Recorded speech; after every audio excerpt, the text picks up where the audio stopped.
I regret that there is an entire lack of inclusion in this bill of a bill that I had introduced that was brought in on the House side, which waives the copayment requirements for those who need HIV and AIDS medications who are on medical assistance or access their health care through Minnesota Care.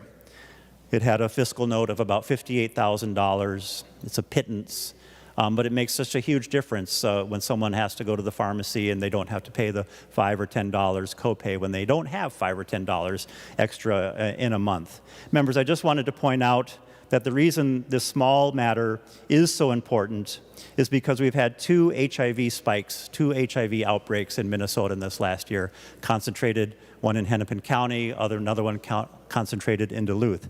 And we have adopted unanimously in this body a plan to end HIV in Minnesota, which is really exciting. We could end HIV today if we had the political will and the resources to do so.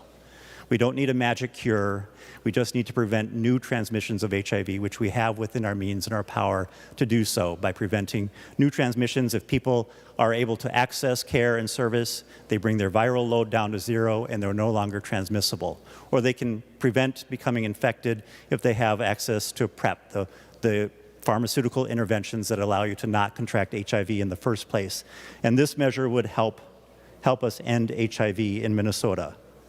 We have about 300 new cases per year, and that level has not changed in about 20 years. 300 new cases of HIV infection in Minnesota every year.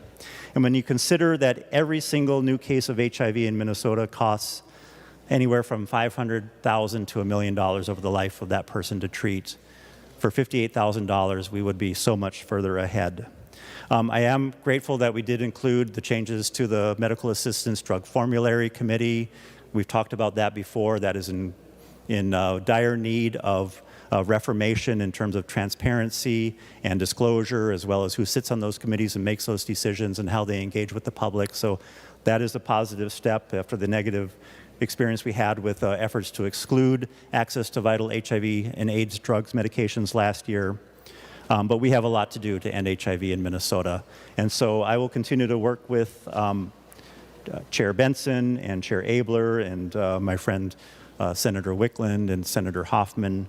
And hopefully we can make some progress on both of these subjects next year. Thank you, Mr. President.